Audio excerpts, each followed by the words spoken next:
Patrick, la même question, je vous la pose tout de suite. À quoi sert-il encore aujourd'hui ou sert-il encore à quelque chose? Je m'appelle Patrick Jean, je suis auteur-réalisateur et j'ai notamment réalisé un film qui s'appelle La domination masculine et un livre qui s'appelle Les hommes veulent-ils l'égalité. Quand on n'arrive pas à un traitement égalitaire entre les individus, tous les mouvements qui poussent vers l'égalité sont nécessaires, que ce soit le féminisme, les mouvements antiracistes, LGBT et autres. On est au milieu du gué, on est dans un mouvement historique vers l'égalité entre individus, mais on n'y est pas encore, donc bien sûr qu'on en a encore beaucoup besoin.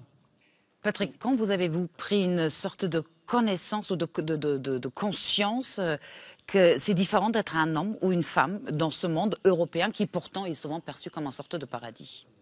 À la naissance.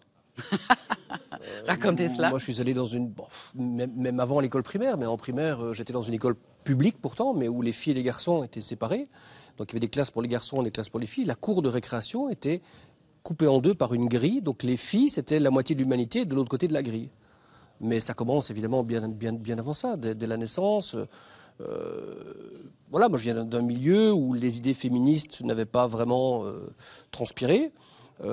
Mais ça a duré très longtemps. Je pense qu'à 20 ans, j'étais encore radicalement antiféministe. Je pensais, pour toutes les raisons qu'on peut entendre encore aujourd'hui, c'est-à-dire les raisons essentialistes, biologisantes, je pensais que les femmes devaient être cantonnées à certaines tâches parce que c'était logique, c'était elles qui portaient les enfants. C'est-à-dire ce que l'humanité, maintenant que je sais parce que j'ai lu depuis Lévi-Strauss et Françoise Héritier, depuis 250 000 ans, pense. C'est-à-dire que les femmes sont la moitié de l'humanité qui porte les enfants et elles sont vides parce que les hommes se reproduisent à l'intérieur d'elles-mêmes et donc elles sont, ce qu'on trouve encore début 19e dans le Code civil en France, elles sont des objets qui sont la propriété des hommes. Eh bien moi je pensais encore comme ça vers 20, 22 ans et petit à petit j'ai fait des rencontres, des lectures qui m'ont ouvert les yeux sur la place que j'occupais en tant qu'homme blanc, hétérosexuel, valide, versus en situation de handicap. Et je me suis rendu compte un jour, j'ai ouvert les yeux sur le fait que j'étais au sommet d'une pyramide de pouvoir et que je concentrais, pas moi seul, mais je faisais partie des gens qui concentrent tous les privilèges. Oui, Patrick.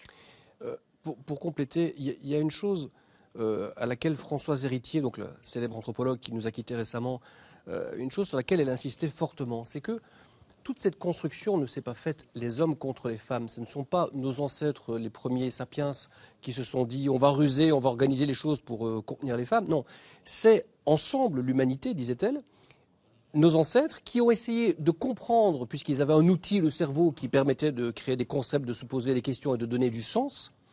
Ils ont essayé de comprendre le monde et ils ont voulu comprendre évidemment quel était ce mystère de la reproduction des bébés qui sortaient de la moitié de l'humanité et pas de l'autre. Et même chose chez les mammifères qu'ils pouvaient observer. Ce qu'ils ont compris, ça a dû prendre des siècles parce que c'est quand même complexe, c'est qu'il y avait un lien de causalité entre le coït et la reproduction. Il y a 9 mois entre les deux. Ça a dû mettre très longtemps pour qu'on comprenne. Et ensuite, pourquoi, après ce coït, pourquoi cette conséquence?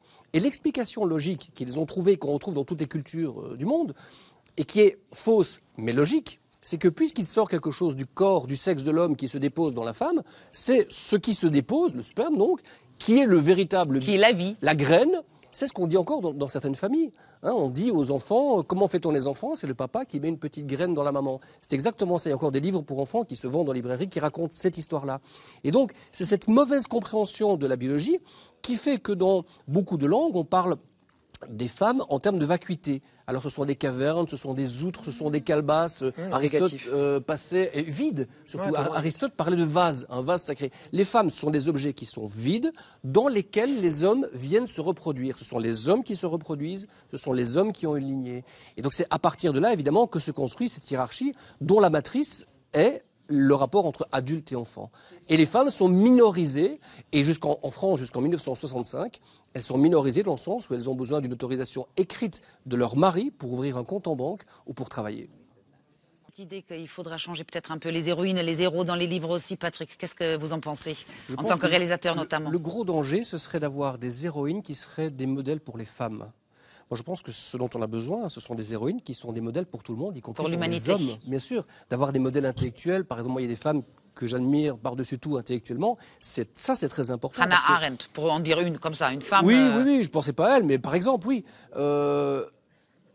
Alors, le gros problème, c'est que on est enfermé dans ces modèles, et nous, les hommes, on est toujours sur consciemment, inconsciemment, sur des positions de repli, de défense de privilèges. Il ne faut pas se mentir. C'est bien dit. Ça fait des centaines de milliers d'années que nous, les hommes, nous avons tous les privilèges. Et alors là, dans notre société, je peux recommencer, les hommes blancs, hétérosexuels, valides, etc.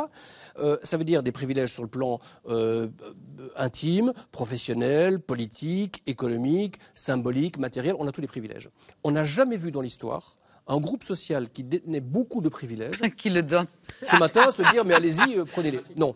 Donc ça veut dire qu'on va toujours c'est exactement ça le problème. Sur des et alors la question des quotas, évidemment, c'est très utile, y compris si on est convaincu en tant qu'homme, on peut en témoigner. Même quand on est convaincu qu'on travaille sur ces questions-là, on est bourré de réflexes conditionnés que parfois on oublie. Mais nous aussi, on est bourré de réflexes. Moi, j'aime bien prendre l'exemple des tâches ménagères, parce que les tâches ménagères, ça paraît toujours trivial. En fait, c'est fondamental.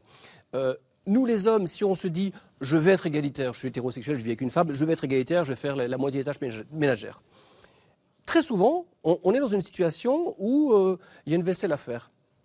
Et on se dit « ah ben je vais la faire, c'est mon tour, je vais faire la vaisselle ». Mais avant ça, il faut que j'aille consulter mes mails parce que j'ai un truc important. Et il y a une petite voix en nous qui nous susurre que si on laisse passer 20 minutes, une demi-heure, il y a d'autres mains qui vont passer par là et que quand on va revenir, la vaisselle sera faite. Voilà.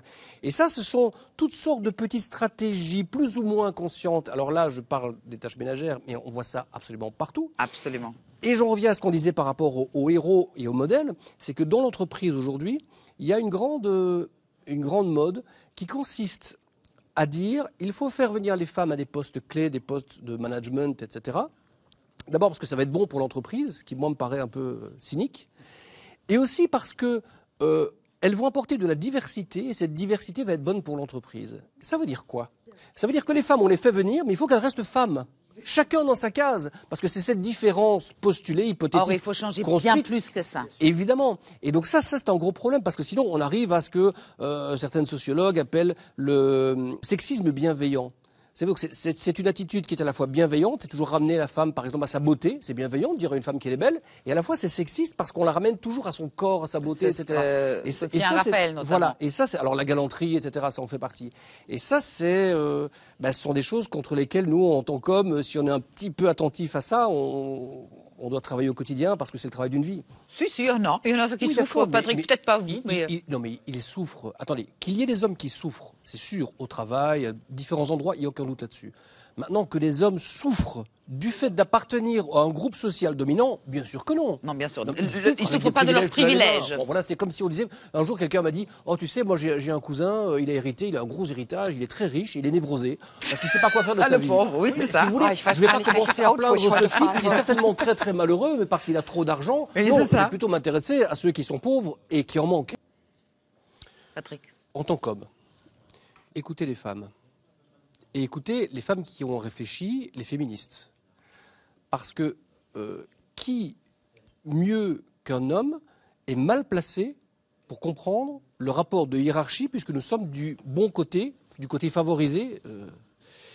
Donc, je pense qu'on doit apprendre, nous, à se taire, à ne pas expliquer aux femmes comment elles doivent faire fonctionner leur féminisme et comment elles doivent l'appeler, mais à les écouter et à apprendre. Je peux faire une citation. Allez. Patricia Roux. Toutes les femmes sont dominées, sauf la mienne. C'est ce que nous pensons tous. Et c'est une grosse partie du problème. Voilà, il faut bien commencer par soi-même. Et le véritable mot de fin, ça sera pour un des plus grandes femmes idoles du XXe siècle. Ces mots sont attribués à cette grande figure du féminisme qui était Simone de Beauvoir. Les femmes qui ne revendiquent rien sont prises au mot. Elles ne reçoivent rien. Danke, merci, gracias et à bientôt. Merci.